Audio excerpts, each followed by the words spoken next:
Je trouve que c'est vraiment triste que Rakrout soit mort. Sensation de déjà vu. Générique.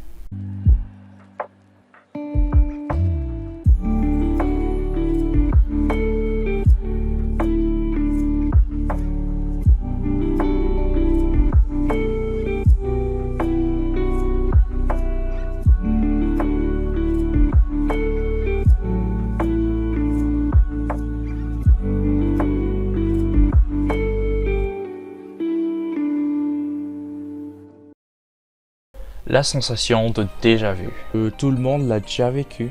Non, car il y a un tiers de la population qui n'a pas encore vécu cette sensation, mais aussi elle est plus fréquente quand vous avez entre 15 et 25 ans. C'est pour ça que certains scientifiques pensent que c'est lié au développement du cerveau. Je tiens à préciser que tout ce que je vais dire dans cette vidéo ne sont que des théories vu qu'il est très difficile de savoir quand est-ce que la sensation va se déclencher. Résumons la situation. Dans le dernier épisode, tu nous as dit que tu pouvais expliquer ça scientifiquement. Et là, tu nous dis que t'as que des théories. Donc il se peut que la réincarnation soit l'explication exacte. C'est bien ça ?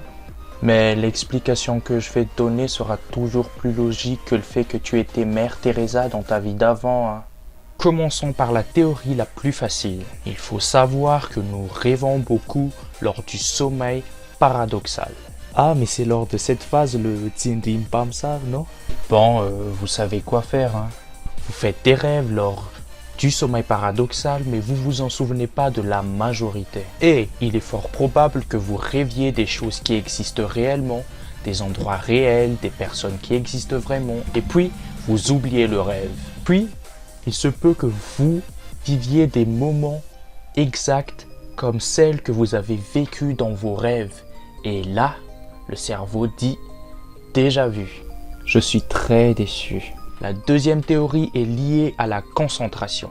Voici une image. Supposons que vous allez dans un resto et qu'il y a tous ces trucs sur votre table, mais seul le plat attire votre attention. Alors, vous ne voyez que ça, mais votre cerveau a enregistré tous les éléments qui étaient autour. Quand vous ne serez plus focalisé sur le plat, vous allez revoir ces éléments et votre cerveau se dira « Tiens, j'ai déjà vu ces trucs, et là, déjà vu. » Toujours très décevant. Troisième théorie. Choisissez un chiffre et mémorisez-le.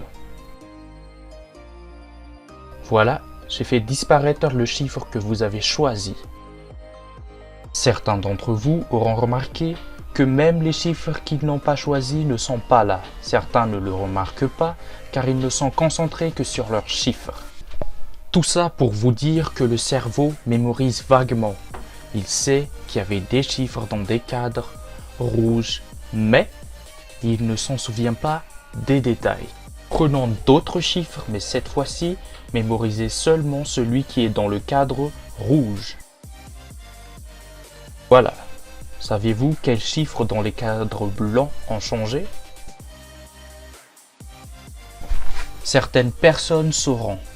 Mais le cerveau de la majorité considérera qu'il a déjà vu ça alors qu'il n'a vu que celui d'avant.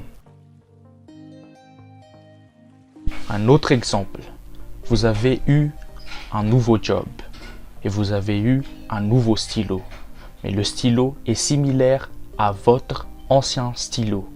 Là, votre cerveau dit « Mais il y a des collègues, des bureaux, des tables, des ordinateurs, c'est le même. » Et là, il va déclencher le déjà vu, alors qu'il n'y a que le stylo qui est le même. Je préfère la théorie de la réincarnation. La dernière théorie que je vais exposer aujourd'hui aura un lien avec les sens. Ah, les 5 sens. Bon, on n'a pas que 5 sens. Prenons les yeux. Mon Dieu, pourquoi t'as fait ça? T'es bien conscient qu'on atteint à peine les 100 abonnés sur Facebook et je ne parle même pas de YouTube. On est sur YouTube, nous? Ouais. Et là, t'es en train de mettre un message subliminal diabolique dans la vidéo. On va être associé au diable et tout ça alors qu'on ne l'est même pas et les gens vont se désabonner. Déjà, ce n'est pas un message subliminal car tout le monde l'a vu. Et puis, diabolique. Pourquoi? Ben, t'as mis le logo des Illuminati. Mais ce n'est pas le logo des Illuminati, ça. Bref, vous savez quoi faire. Revenons à nos moutons, ou plutôt à nos yeux. Les informations arrivent à nos yeux. Et pour je ne sais quelle raison, il y a un décalage de millième de seconde entre le traitement des informations. Or, il faut savoir qu'il y a la mémoire à court terme et la mémoire à long terme. La mémoire à court terme, c'est la mémoire qui vous a permis de mémoriser la phrase que je viens de dire. Et la mémoire à long terme, c'est la mémoire qui vous a permis de vous en souvenir de votre premier paye. Non, je parle pas à toi, le chômeur là. Mais on est chômeur. Ta gueule. L'information qui arrive en avance va être stockée dans la mémoire à court terme. L'information qui est arrivée en retard, le cerveau va se dire mais on l'a déjà vu ça, et il va le mettre dans la mémoire à long terme. Et voilà, déjà vu. Ah, le cerveau. Oui, je pense que tu devrais l'employer plus souvent, hein. Mais de toute façon, on n'utilise que 10%. Ok, une petite digression. Non, on n'emploie pas que 10% de notre cerveau. On l'emploie à 100%, mais pas en même temps. Pauvre Luc Besson qui a basé tout un film sur cette théorie des 10%. Fin de la digression. Tout à l'heure, j'ai parlé des yeux, mais c'est valable pour tous les sens, car même un aveugle de naissance peut avoir la sensation de déjà entendu ou déjà goûté. Bref, ce ne sont même pas 5% des théories que vous pouvez voir en cherchant un peu, car n'oubliez pas que le but, c'est de vous faire rechercher plus encore. Alors si vous avez d'autres théories, mettez-les dans les commentaires. Et toi, t'en penses quoi? Peut-être que le multivers existe vraiment et que l'impression de déjà vu, ce sont les choses qu'on vit en simultané avec nos doubles. Enfin, si nous ne sommes pas dans la matrice.